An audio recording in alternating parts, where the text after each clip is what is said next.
Hello दोस्तों, राधे राधे। हम सुनाने जा रहे हैं आप सबकी। नवरात्रि आने वाली है, देवी माँ की गीत। कैसे लगे आप सबको हमारा वीडियो, कमेंट बॉक्स में ज़रूर लिखना है। आप सब ज़्यादा से ज़्यादा शेयर करना, लाइक करना, सब्सक्राइब करना। जय माता दी। मैया कहवा लगाऊ बड़ी देर, मंदिरवा में आवाज चली। मैया कहवा लगाऊ बड़ी देर, मंदिरवा में आवाज चली। मैया कहवा लगाऊ बड़ी देर, मंदिरवा में आवाज चली। तोहरे बिना मैया मलिया न आवे, तोहरे बिना मैया मलिया न आवे। के गई है गजला तोहार, मंदिरवा में आवाज चली। के गई है गजला तोहार, मंदिरवा में आवाज चली। मैया कहवा लगाऊ बड़ी देर, मंदिरवा में आवाज चली। मैया कहवा लगाऊ बड़ी देर, मंदिरवा में आवाज चली। तोहरे बिना मैया न आवे, तोहरे बिना मैया कहरान महरान आवे। के भरी है कलसा तोहार, मंदिरवा में आवाज चली। मैया के भरी है कलसा तोहार, मंदिरवा में आवाज चली। माई कहवा लगाऊ बड़ी देर, मंदिरवा में आवाज चली। मैया कहवा लगाऊ बड़ी देर, मंदिरवा में आवाज चली।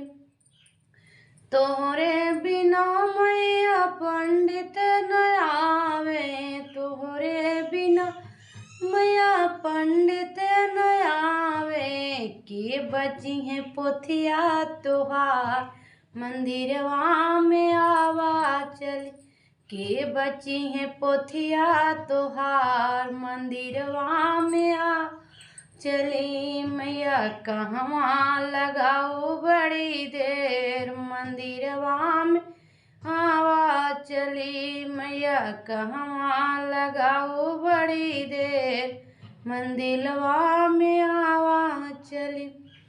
तोहरे बिना मैया यहिरा न आवे, तोहरे बिना मैया यहिरा न आवे।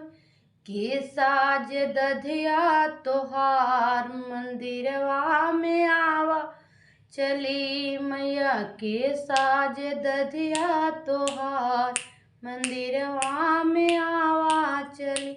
माई कहवा लगाऊ बड़ी देर, मंदिरवा में आवा चली। मैया कहवा लगाऊ बड़ी देर, मंदिरवा में आवाज चली। तोहरे बिना मैया बज जान आवे, तोहरे बिना मैया बज जान आवे।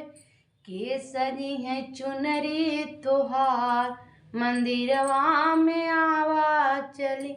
मैया के साज चुनरी तोहार, मंदिरवा में आवाज चली।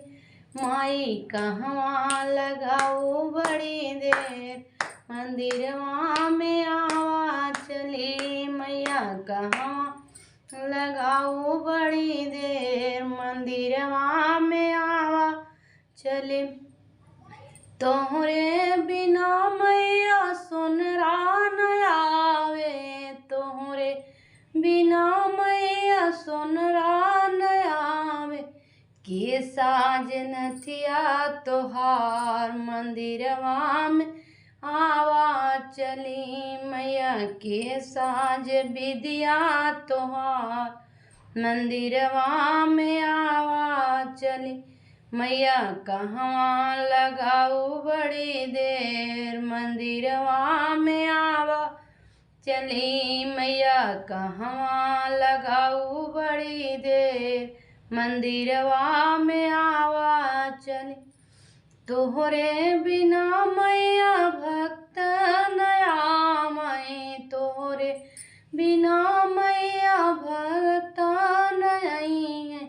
की करे पूजवा तोहार, मंदिरवा में आवा चली।